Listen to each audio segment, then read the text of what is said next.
Bien, el tema que vamos a tratar hoy tiene que ver con el medio de propagación. Vamos a alejarnos un poco de la antena y vamos a empezar a ver el impacto que tiene el medio sobre la propagación de las ondas electromagnéticas. Entonces, lo primero que vamos a hacer va a ser describir de una manera así bastante rápida las características de la atmósfera. Ese es el tema con el cual vamos a iniciar. Bien, aquí nos muestra un corte. Vamos a ver estamos aquí en esta figura que tenemos al lado izquierdo. eh, Estamos mostrando la altura. Como verán ustedes, empezamos sobre el nivel del mar, podríamos decir, ¿no? Y ahí vamos hacia arriba. Y estamos mostrando hasta como 500 kilómetros, ¿no? Y se trata de mostrar aquí las diferentes capas que tenemos en la atmósfera. O sea que la atmósfera, como no es homogénea, de acuerdo a su densidad y a su composición, se puede dividir en diversas capas. O sea que no es que es un solo, eh, tiene una sola composición, ¿verdad? La parte que nosotros tenemos sobre la superficie de la Tierra es la primera que le llamamos es la troposfera, ¿no? Es esta que aparece acá, que tiene, vamos a decir, estos son cantidades promedio, ¿verdad? No es que sea exactamente de esta altura la capa, es la troposfera. Aquí es justo donde es la mayoría de las comunicaciones, ¿no? Lo que llamamos las comunicaciones terrestres. Están dentro de los 10 kilómetros inmediatos a la superficie de la Tierra. Como pueden ver, hay una variación de temperatura en esta capa tiene varias características. Una que tiene aquí donde están los fenómenos meteorológicos, la lluvia, los vientos, ¿verdad? Niebla, es acá donde se va a dar eso. Aparte de eso, tiene una variación de temperatura, ¿no? Decreciente. A medida vamos elevándonos, la temperatura decrece hasta que se llega alrededor de -50 grados. O sea que es si usted está a esta altura, imagínese, -50 grados, y estuviéramos sin protección, nos congelaríamos, ¿no? Si pudiéramos estar ahí aparte que habría que ver la cantidad de oxígeno que se tiene en esta zona, ¿no? A medida nos vamos elevando, entramos a la otra capa, que es conocida como estratosfera. Esta capa aunque estas cosas han ido variando, pero originalmente se le llamaba que era una capa isotérmica, ¿no? Pero vemos que sí tiene una subida de temperatura. Y toda esta curva roja que ven aquí es como varía la temperatura a medida nos elevamos. Fíjense qué interesante, ¿verdad? En la superficie de la Tierra está dentro de este rango de temperatura, ¿no? Que incluso es dramática que esto haya bajado hasta -50. Em, Luego vuelve a subir, ¿ok? A 0 grados, o sea, todavía es frío y sigue bajando, pero ya en las últimas capas, vean ustedes cómo las temperaturas pueden llegar hasta más de 200 grados. O sea que sí, realmente esta es la capa apropiada para la vida, ¿no? La vida como la conocemos.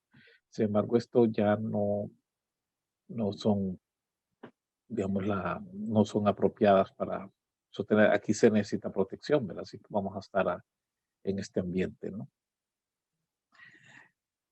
Entonces, la estratosfera sería la siguiente. Aquí hay, estas clasificaciones se han ido modificando.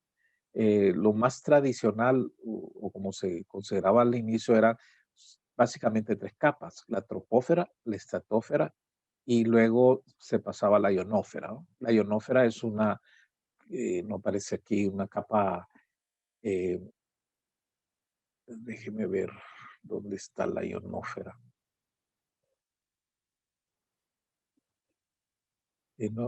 Aparece la mesósfera y no da los detalles aquí de la ionósfera, ¿no? La ionósfera la estamos hablando de 400, más bien sería alrededor de estas alturas, ¿no? Esta zona que está aquí. Es una capa que nos protege, que protege la atmósfera de todas los rayos cósmicos, radiaciones ultravioletas. Es una capa que tiene esa función y hace posible la vida sobre la superficie de la Tierra también. Eh, en la actualidad, digamos, esta es una división más detallada, ¿verdad? Pero como mencioné, clásica, tradicionalmente se hablaba más de las tres, ¿no? De estas tres. La troposfera, estratosfera, pero ahora se ha subdividido en otra que se llama quimiósfera, como que aparece aquí, ¿verdad? Que hay reacciones químicas, presencia de la capa de ozono, filtro de eso, también un filtro de radiación ultravioleta. Y la estratosfera es donde están las nubes. Esta es una capa bien calmada, tranquila, o sea, no hay todas los fenómenos que tenemos en la troposfera. Eh, digamos, desde el punto de vista de propagación no tiene complicaciones, es muy estable. Y de ahí aquí en la troposfera sí hay cosas que considerar aquí desde el punto de vista de propagación. En cuanto a la ionósfera, se puede aprovechar, ¿verdad? Para la reflexión de ondas.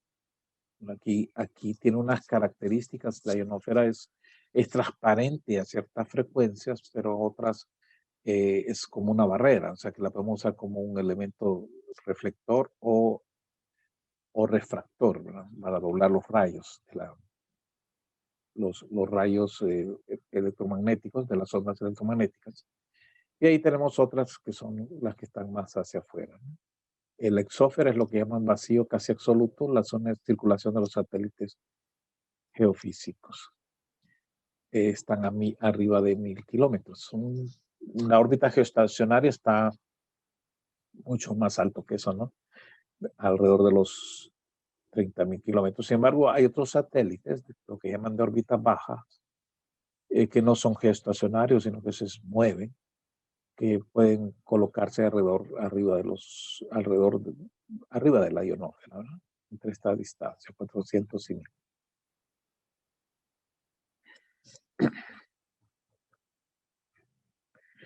Aquí está lo que les había indicado, ¿verdad? Que este es, digamos, como se ve tradicionalmente. Ya vimos que aquí aparece una capa más, ¿no? Se subdividió esta, ¿no? En la quimiósfera. Tropósfera, estratosfera, ionósfera, ¿no? Estamos hablando de los primeros kilómetros. Fíjense, aquí aparece 20 como máximo, ¿no? O sea que esto se puede entre 10 y 20. Del 20 a 50, la estratosfera había aparecido 25, porque aquí incluye la quimiósfera, ¿no? Y de ahí va la ionósfera de 50 a alrededor de 400, 300, ¿no? Y aparece aquí la magnetósfera, ¿no? Que es donde esta clasificación, fíjense que aquí no aparece el concepto de magnetósfera, ¿no? O sea, por eso le está viendo que hay más de una aproximación o modelos para las capas atmosféricas.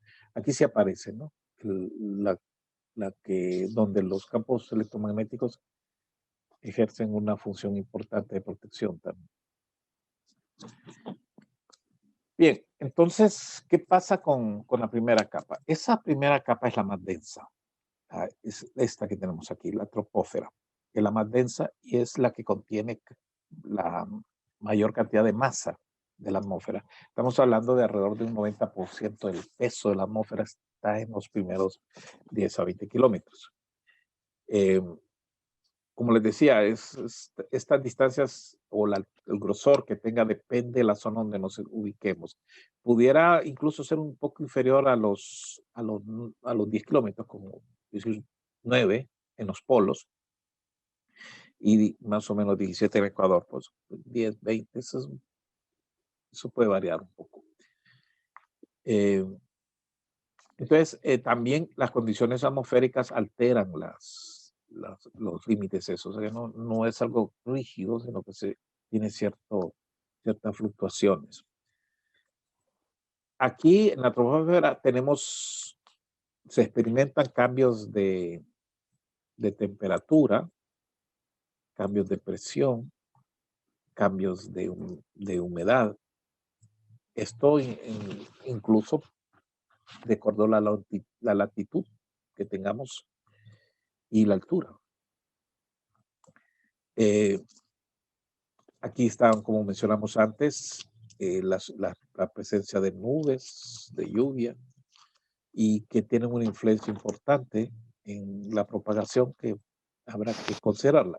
En cuanto a la temperatura, el decrecimiento de temperatura que habíamos indicado anteriormente es de alrededor de los 6.5 a 7 grados centígrados, o sea que por kilómetro, ¿no? Cada vez que usted va subiendo, la temperatura va descendiendo, al menos en la troposfera. Después ya vimos que se mantiene en la estratosfera y después empieza a tener otro tipo de variaciones, ¿verdad? Que tiende a subir, ¿no? Muy bien. El límite que tenemos en la parte superior de la troposfera es de menos 50 grados centígrados. A veces uno ve esas películas donde aparece alguien que está a una altura bastante elevada y sale de la cabina del avión como si nada, ¿verdad? Consideren ustedes qué es lo que se va a encontrar, menos 50 grados.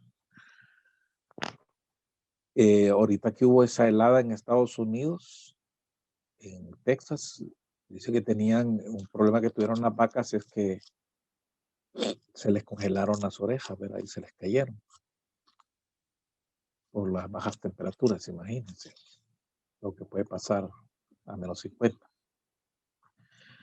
En la troposfera están presentes también varios tipos de gases, el oxígeno, definitivamente, el O2, ¿verdad? El nitrógeno, el CO2, el dióxido de carbono. Hay vapor de agua también y tenemos las precipitaciones, ¿verdad? La lluvia, la nieve, tenemos la niebla. Eh, Tenemos aquí el asunto de las tormentas, ¿verdad? Los vientos. Ahora, ¿qué efecto puede tener un medio con estas características? ¿Qué efectos desde el punto de vista de la onda electromagnética? Bueno, hay algunos fenómenos que se van a dar. Por ejemplo, uno es el de la refracción. La refracción es en la refracción los rayos o la trayectoria de las ondas se modifican, ¿no? O sea que ahí tiene desviaciones. Eh, Esto es producto a que no es homogénea, ¿no? Entonces hay una variación en el índice de refracción. Entonces los rayos se doblan, podemos decir, en la primera capa, ¿no? En la troposfera. Otro de los fenómenos que podemos tener aquí es la absorción. Hay una atenuación, ¿verdad? Producto de la absorción que vamos a tener debido al oxígeno. Recuerden que aquí ya no estamos hablando del vacío, ¿no? Como habíamos hablado en todo el asunto de las ondas electromagnéticas, para simplificar el análisis, partimos del hecho de que decimos el espacio libre, o sea, que es el vacío. No, aquí tenemos un, un material, ¿verdad? Que es esta composición de gases, y habrá que ver cómo se comporta, qué tanto absorbe, ¿no? Es una composición porque tenemos el oxígeno, el CO2, el nitrógeno, el H2O, el vapor de agua, ¿no? Y esto va a producir absorciones, y no solo eso, absorción lo que variaría es la magnitud de los campos, sino que también va a haber cambios de polarización, ¿verdad? Y, y hay precipitaciones que son, como diríamos, por ejemplo, una lluvia tiene un comportamiento, es un asunto, un fenómeno meteorológico. Y si nosotros quisiéramos estimar, digamos, qué tanta lluvia pudiera haber Claro, la lluvia puede ser una lluvia leve o puede ser una lluvia intensa y así eso va a variar el efecto que va a tener sobre las ondas electromagnéticas. La dificultad que tenemos aquí es que son fenómenos que no los podemos, digamos, más que pronosticar con cierta probabilidad. O sea, no es un fenómeno que podemos nosotros decir cuándo va a ocurrir, ni de qué tamaño, ni de qué forma. Entonces aquí necesitamos modelos basados en los datos estadísticos que tengamos y proyectarlo hacia el futuro y crear a buscar modelos de probabilidad que nos permitan pronosticar qué tan probable es que ocurra una lluvia. Digamos, si la lluvia es muy intensa, hay lluvias que tienen unas precipitaciones mayores. Entonces, esa va a producir mayor atenuación. Y también tenemos que verlo en función de la frecuencia, porque hay frecuencias donde el impacto es menor o casi despreciable, en cambio en otras frecuencias el impacto puede ser crítico, ¿no? Y, y todo puede estar bien, pero de pronto ocurre una lluvia y se cortó la comunicación. El asunto es qué tan probable es que ocurra esa lluvia, porque si es un clima donde no llueve, probablemente no sería algo de preocuparnos. Pero si es una zona donde las lluvias son frecuentes, es un tema que no podríamos ignorar, tenemos que considerarlo, ¿no? Otros fenómenos que se pueden dar son las reflexiones. Esto sí hay que verlo un poquito más de cerca. Lo más probable es el tipo de dispersión, ¿verdad? O difusión. O sea, como no hay homogeneidad, sino que podemos tener variaciones en ciertas zonas de la atmósfera, variaciones abruptas o, bueno, como tenemos turbulencia, podríamos decir, podemos tener ciertas zonas que van a implicar cambio de las características, ahí se podría producir un fenómeno de dispersión, ¿verdad? O sea que de alguna manera la turbulencia esa me va a dispersar la energía en muchas direcciones y eso podría ser un problema o podría ser algo que podemos aprovechar. Hay tecnologías basadas en aprovechar esos fenómenos para poder eh, digamos, ampliar el alcance de de nuestro enlace. O sea, dirigimos una buena cantidad de energía a la zona donde se dan eh, esas dispersiones y podemos llegar a recorrer distancias, enormes distancias, ¿no? Claro, es un método que consume mucha energía. En microondas se puede usar ese tipo de aprovechar este tipo de fenómenos. Bien, eh, otra cosa es una de las principales, digamos, características de las partículas húmedas, como la lluvia, la nieve, es que va a producir una atenuación, que es lo que estamos hablando aquí, ¿no? De la absorción, que es dependiente de la frecuencia, ¿verdad? En ese caso, nuestra permitividad eh, es una cantidad compleja, ¿no? Y el hecho de que exista este elemento complejo es lo que implica las pérdidas. Esto es como que tuviésemos una conductividad, ¿verdad? En en el material donde estamos propagándonos, lo cual va a implicar en unas pérdidas. Bien, entonces, la parte real que aparece aquí causa reflexión y dispersión, ¿no? Y la otra, la parte imaginaria, va a tener que ver con absorción de potencia, ¿no? Lo cual va a atenuar, ¿no? Una dispersa, la otra atenúa. Esto es absorción real, ¿no? ¿Qué más podemos decir de la troposfera? Bueno, los gases se ionizan, eso está más a alturas más altas. Recuérdense que la ionósfera está arriba de los 60 kilómetros, ¿verdad? Ahí se va a producir el fenómeno de ionización, lo cual es insignificante en la troposfera. Eh, la capa que colinda con la troposfera es lo que mencionamos antes, pero la que colinda con la troposfera es la estratosfera. ¿Y qué más podemos decir de la troposfera? Los parámetros que la describen, siempre cuando hablamos de la troposfera vamos a hablar de estos tres parámetros. Presión atmosférica, el cual varía con altura, ¿no? A medida nos subimos en esos 20 kilómetros, vamos elevándonos, la presión se va reduciendo. La temperatura va bajando. Y otro factor es la presión de vapor de agua, que también se altera con altura. Entonces aquí hay que tener en cuenta qué pasa según las frecuencias.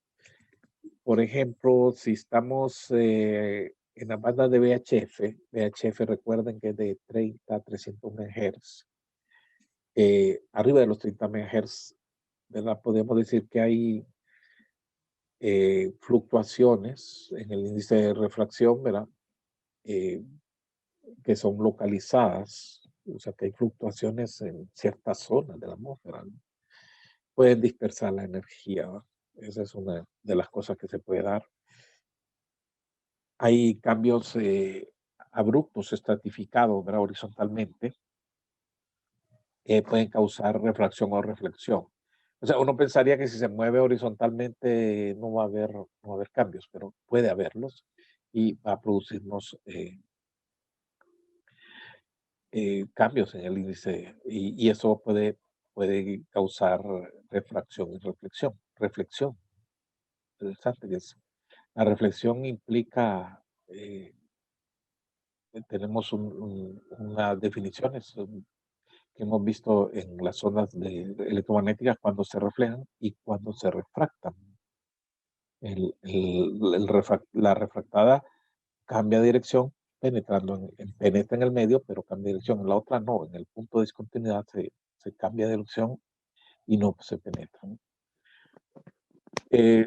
Hay gradientes negativos también, pueden causar ductos. Este es un fenómeno interesante. O sea, cuando se dice un gradiente negativo, normalmente hemos visto que la temperatura varía en el sentido de irse reduciendo con altura, pero hay zonas donde esto se puede invertir.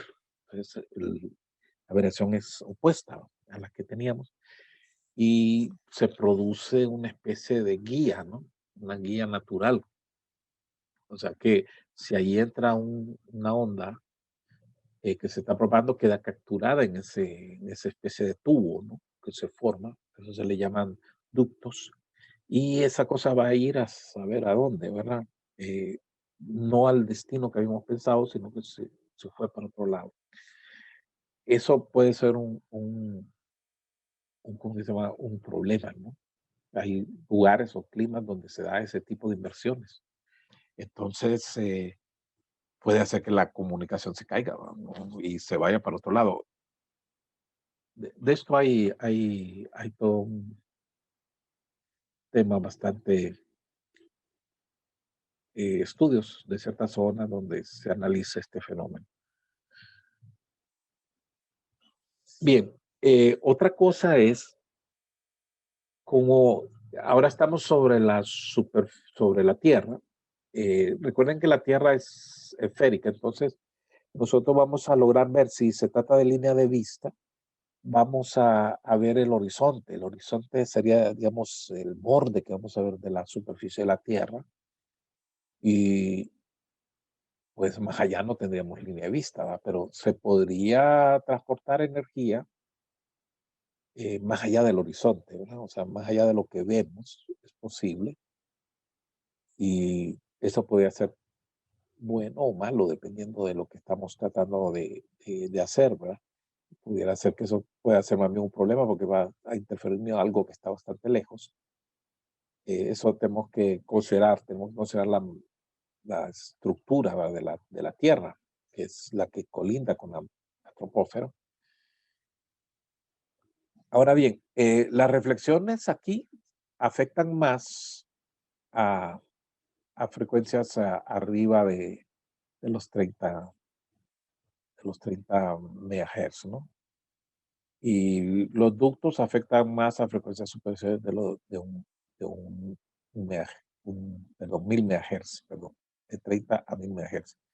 o sea, 1 GHz.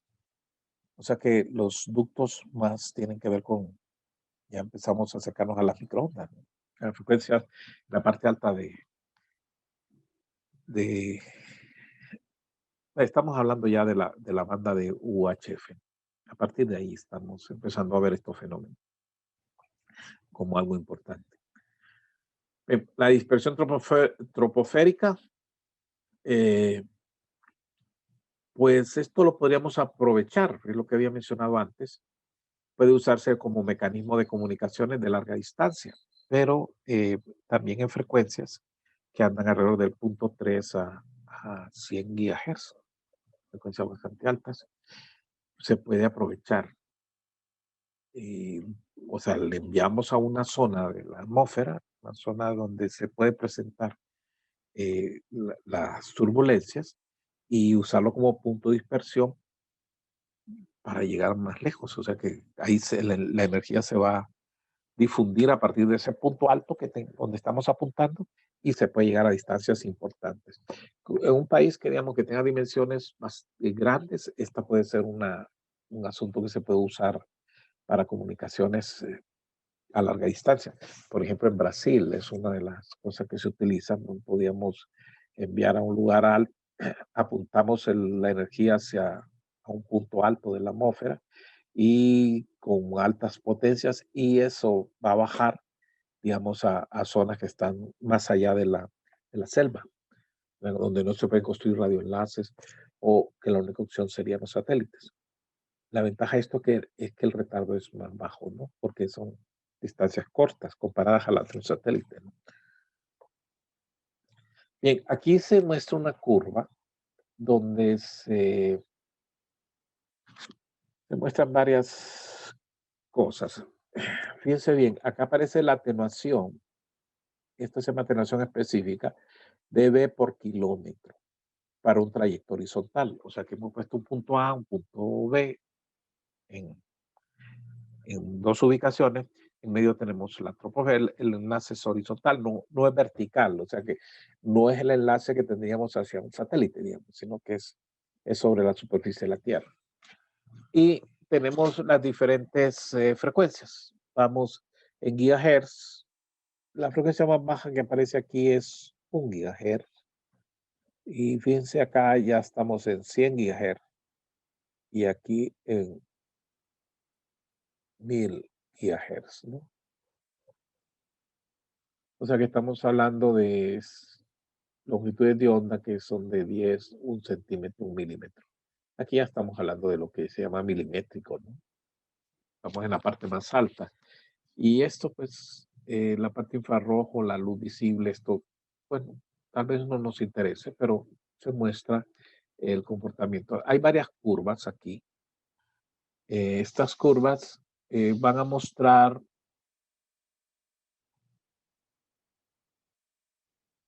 Eh, vamos a ver, la curva A corresponde a la lluvia, el efecto de la lluvia, ¿no? El efecto en términos de atenuación. B, la niebla y C, los gases. Entonces vamos a ver, la curva A es esta que vemos aquí, ustedes la ven, y dice acá 150 mH, este es milímetros por hora, es una lluvia de esa intensidad. La lluvia se mide cuánto se deposita en una columna, ¿no? Hay un medidor que se llama pluviómetro y en una hora se deposita, se acumula tanta lluvia que ha caído, ¿no? En ese medidor.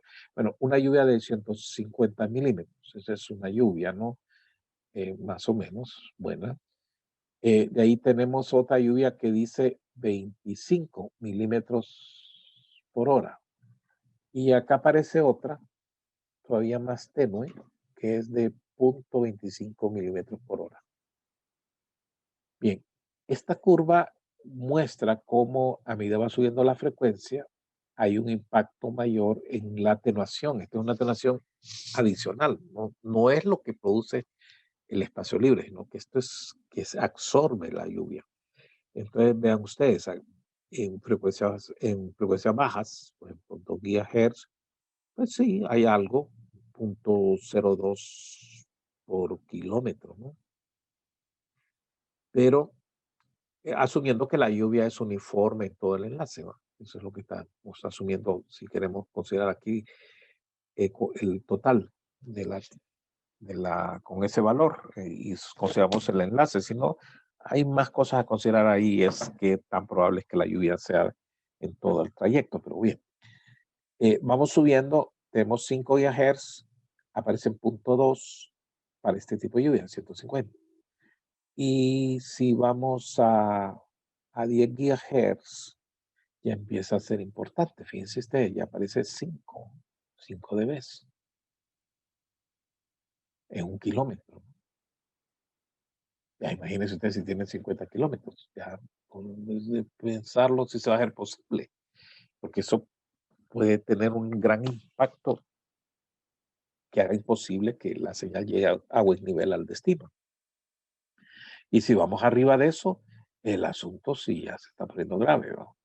Claro, recuerde que esto es 10 y acá vuelve a la escala, ¿no?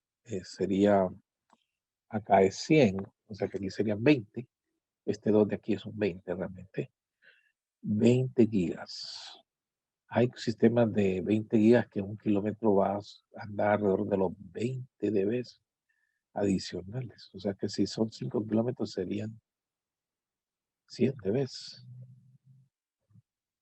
Cuando usted empieza a buscar, a ver los equipos que existen en la realidad para aplicaciones terrestres, va a ver que va a ser imposible construir en 20 gigas si, digamos, se diera una lluvia de este tipo en todo el trayecto. eh, Construir un enlace viable, ¿va? Que sea muy, ya de 5 kilómetros habría que verlo, más de 5, ¿qué pasa?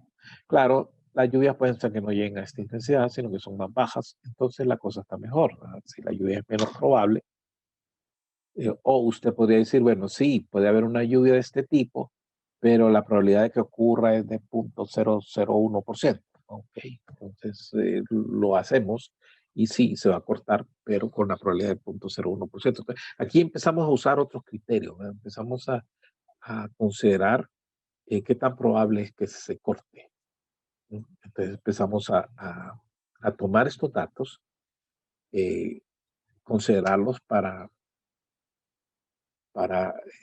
digamos, pronosticar el comportamiento de una comunicación. Bien, eso en cuanto a la lluvia. Ventajas de la lluvia, que a veces está presente, a veces no. Es un asunto de probabilidades. De ahí pasaríamos a la otra curva, que sería algo similar, ¿verdad? Una niebla se presenta en ciertas ocasiones, que serían las curvas de. Esta atenuación que presenta la niebla es un poquito más suave. Y claro, depende del tipo de niebla que tengamos. La niebla en este caso se define en gramos por milímetro cúbico. Entonces aquí vean ustedes, es otro comportamiento, ¿no? Finalmente tenemos las curvas de atenuación por gases. Esto es interesante, es esta curva que aparece con estos picos, ¿no? O sea que hay puntos en que se incrementa, ¿no? En el oxígeno, por ejemplo, este es para el oxígeno. El oxígeno no debería ser o sea, todos estos valores de atenuación que están tan bajos, tan chiquitos aquí de 0.2 dB, no parecen ser problema, pero ya cuando estamos hablando de 50, 20 gigas, ya hay que empezar a considerarlo, ¿no? Hay una absorción en el oxígeno y en el agua. Esta curva y en la luz, pues evidentemente es importante, ¿no? Lo que puede pasar con la luz, con el infrarrojo. Hay aplicaciones que usamos infrarrojo, ¿no? Pero son de corta distancia, así que este no va a ser un gran problema. Pero vean ustedes, aún cortas distancias, las atenuaciones son elevadísimas.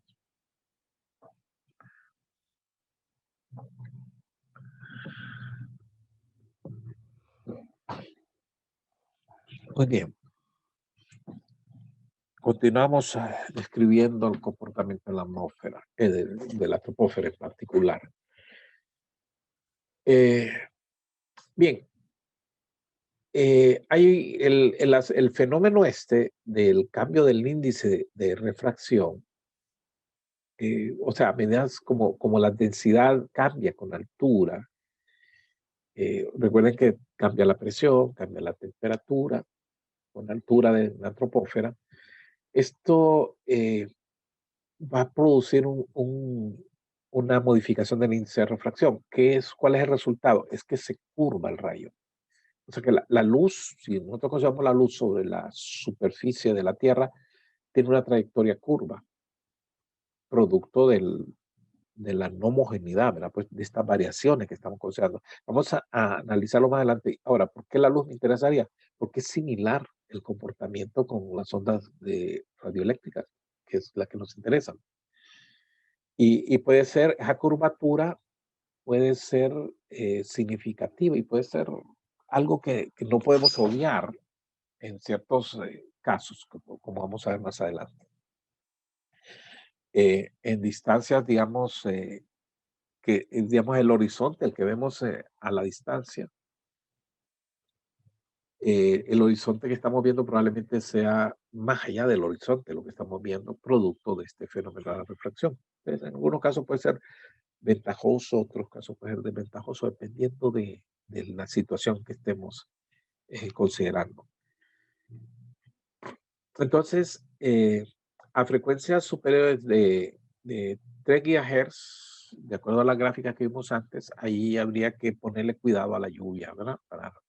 Hay que hacer el cálculo, hay que ver que si hay un impacto, ¿verdad? Ya en 20 ya pues habrá que considerarlo, ¿verdad? Seriamente. Lo que vimos también, las pérdidas por el oxígeno, hay que verlas, si son importantes a frecuencias altas.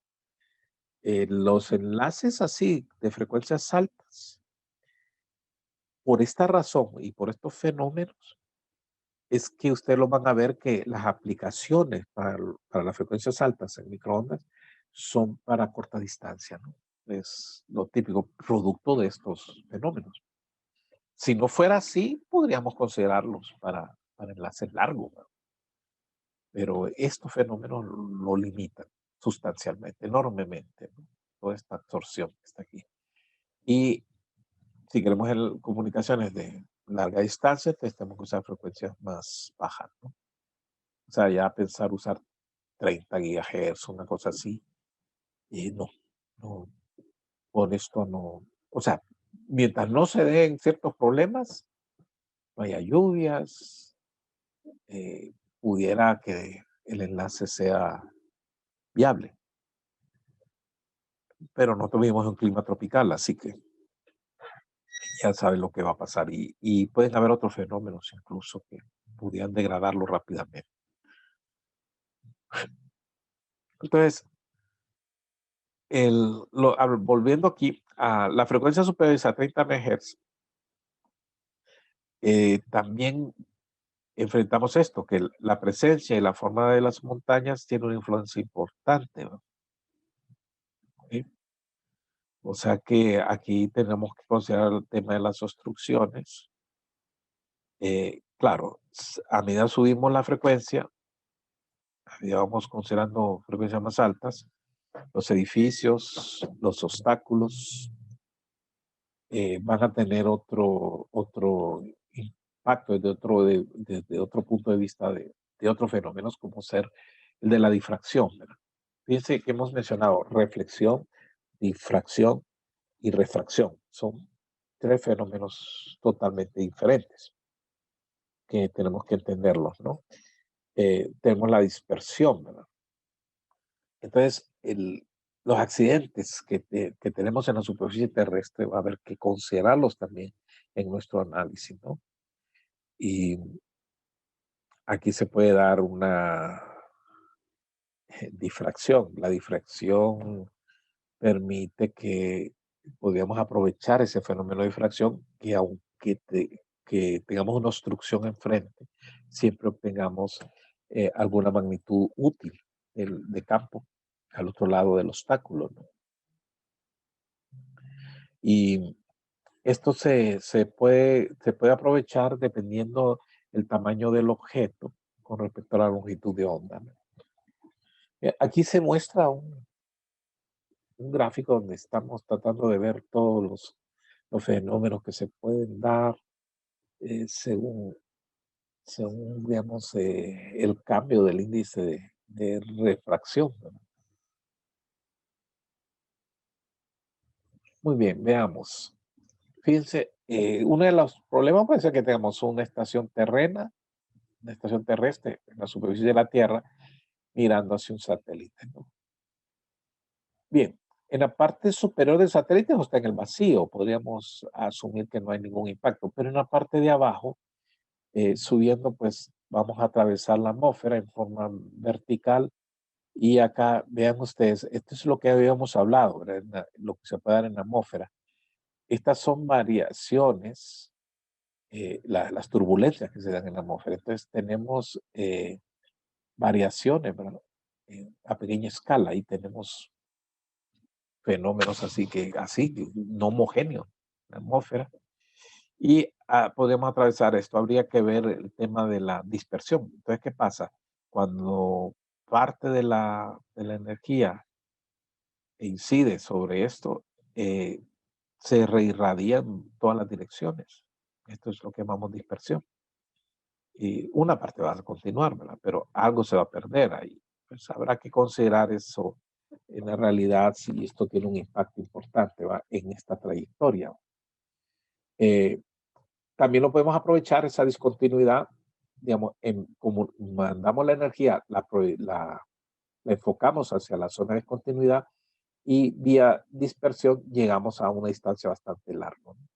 Esto es lo que le decía que se puede usar para atravesar un país que es de dimensiones enormes. Podemos nosotros proyectar la energía aquí y recoger una cantidad en el otro lado. Es un lugar distante. Ya la curvatura de la Tierra se aprecia en ese caso. Pero si usted quisiera hacer línea de vista, es imposible porque se mete en la superficie de la Tierra. Aunque no tengamos montañas, se metería la curvatura, ¿no? Entonces, esto permite pasar por encima, ¿no? Sin problema. Es una de las aplicaciones en microondas que se puede ver.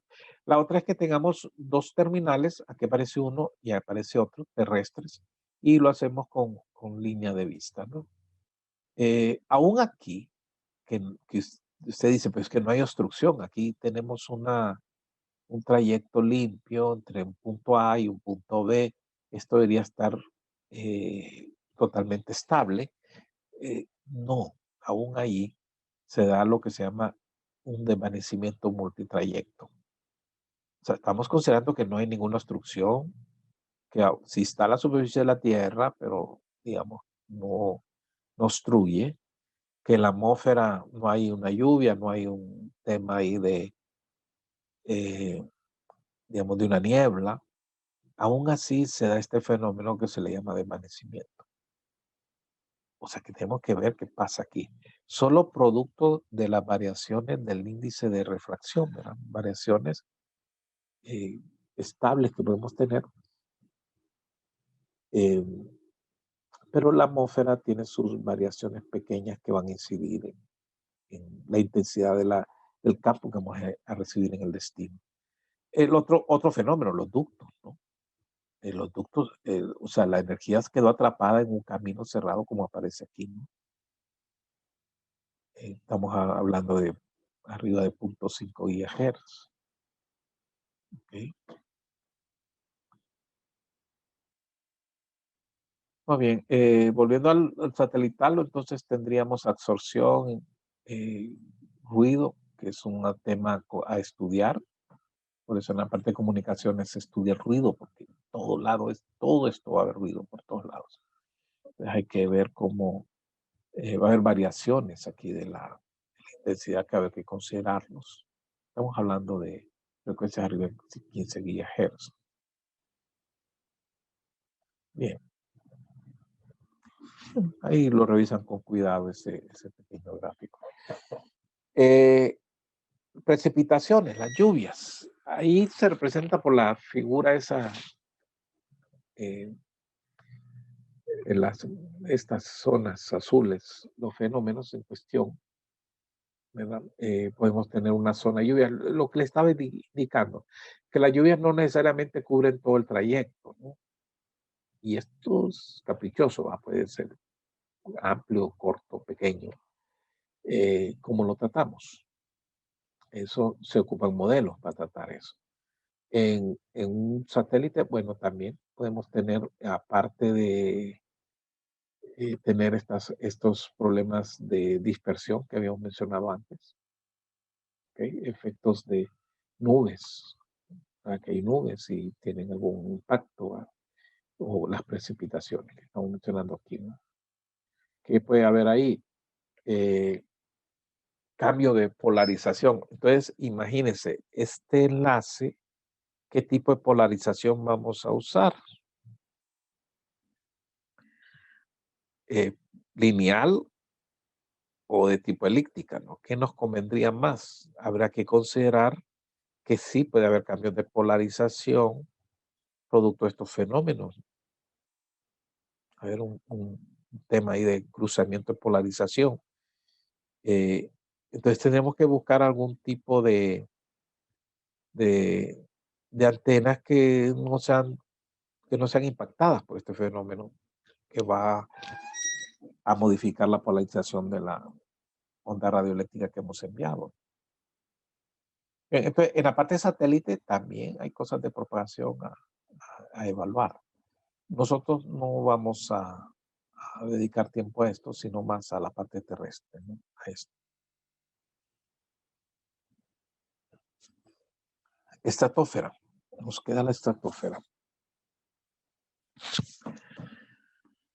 Es la capa siguiente.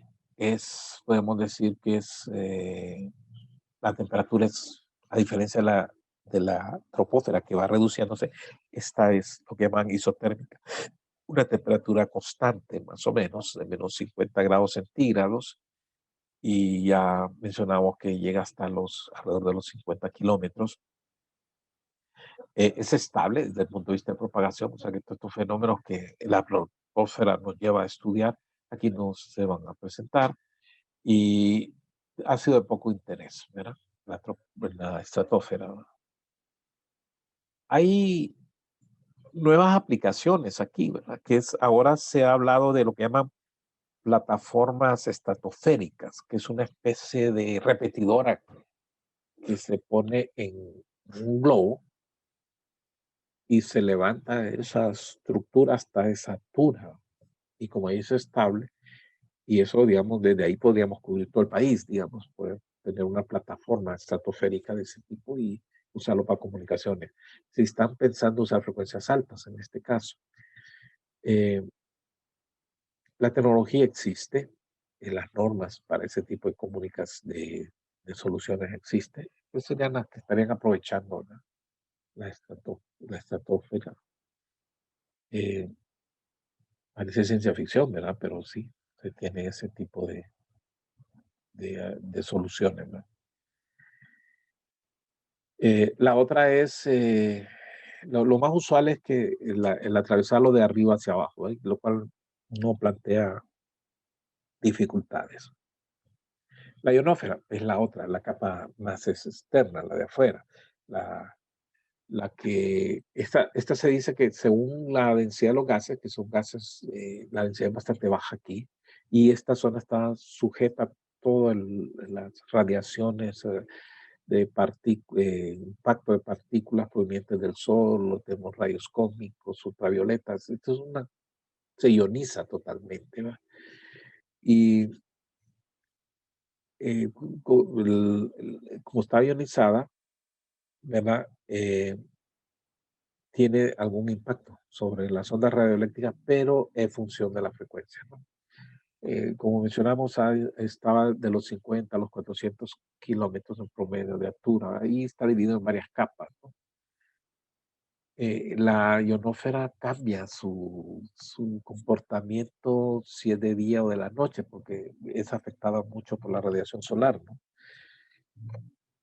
Entonces, ¿qué pasa? Tenemos que está formada en varias capas y esas capas se van a modificar con la hora del día, como vamos a ver, hay una gráfica aquí donde la pueden ver. Esto es lo que pasa, ¿no? Eh, Estos son nombres históricos que se le ha dado. Fíjense bien, cuando está en el día, se forman cuatro capas, que es la D, la E, la F1 y la F2. ¿Ok? En la noche se convierten en dos, o sea que estas se juntan, dos de ellas, y se convierten de ahí el nombre de F1, F2, ¿no?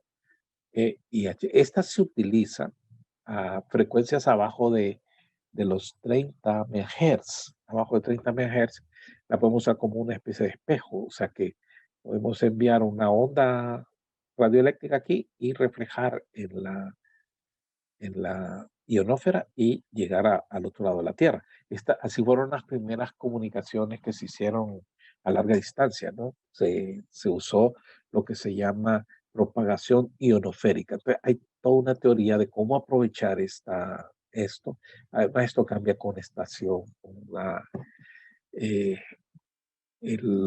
hay ángulos, y las antenas que se van a usar, hay toda una teoría sobre esto. Este es un tema, ¿verdad? Usado bastante por los radioaficionados. Nosotros no vamos a dedicar tiempo a esto, porque también es otro tema de propagación. Eh, claro que nos vamos a quedar en la troposfera. Entonces, ¿qué es la ionosfera? Es un plasma ionizado, ¿verdad? Eh, eh, que es esencial, ¿verdad? Así que para estas comunicaciones de estas, lo que llamamos las ondas decamétricas, ¿no? Con esto podemos llegar más al horizonte, o sea, podemos llegar al, al otro lado, ¿verdad? Del planeta con esto, y podemos hacerlo en varios saltos, o sea que la onda va, se refleja en la ionosfera, cae en la Tierra, se vuelve a reflejar y va para arriba. Incluso la radiodifusión, en gran medida, hay unas bandas que son lo que llaman onda corta, se basan en propagación ionosférica. Todavía se usa eso, estaciones de radio que cubrían todo el planeta estaban basadas en usar bandas que son abajo de 30 MHz y que aprovechan eso. Eh, Ahora, para las comunicaciones satelitales, que ya en las comunicaciones satelitales estamos hablando de bandas de VHF, UHF, o sea, arriba de los 30 MHz, ¿no? Eh, eh, Aquí hay algunos fenómenos, pero ¿qué puede haber? Algún poco de atenuación, de polarización, básicamente. Ya no es esto de que se refleje, ¿verdad? Ya no hay reflexión. Y incluso cuando los satélites, la frecuencia que usamos los satélites es transparente, no, no se va a reflejar nada ahí, ¿verdad? En caso de enlaces a través, estos operan a frecuencias de microondas, ante los cuales la ionósfera se considera como una capa transparente y en la reflexión estaría ausente, ¿verdad?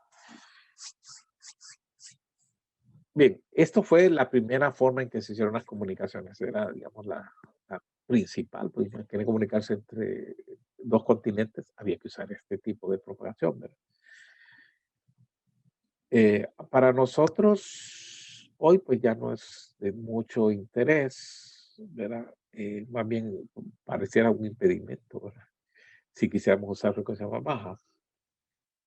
Ya tenemos otras formas de cruzar los continentes, ¿no?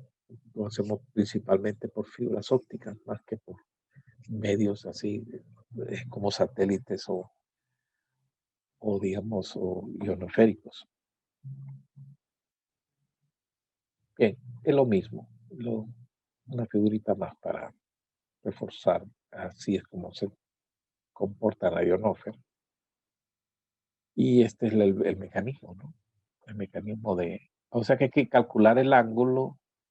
La frecuencia también, hay una variación en frecuencia, todo eso está tabulado y uno puede usar la antena adecuada, con usar la frecuencia adecuada y conseguir este efecto, ¿no? ¿Ok? Es como que tenemos un punto de reflexión acá, ¿no? Esto es lo que produce. Realmente son refracciones, más que reflexiones reales, ¿verdad? Así se comporta este mecanismo. Eh, Sí, es ruidosa, porque cuando pase por aquí va a absorber ahí, digamos, ruido y también es inestable porque esto puede variar a lo largo del año, del día, la calidad, ¿no?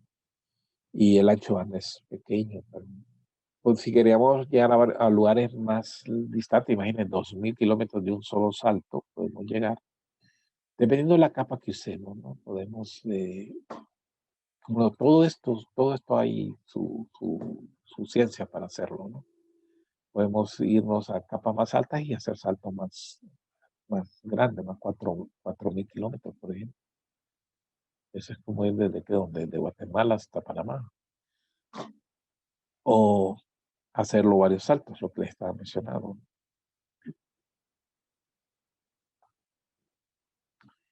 Bien, se nos acabó el tiempo. Eh, Nos falta hablar de la superficie terrestre, pero eso quedaría para la próxima clase. Así que nos veremos en la próxima.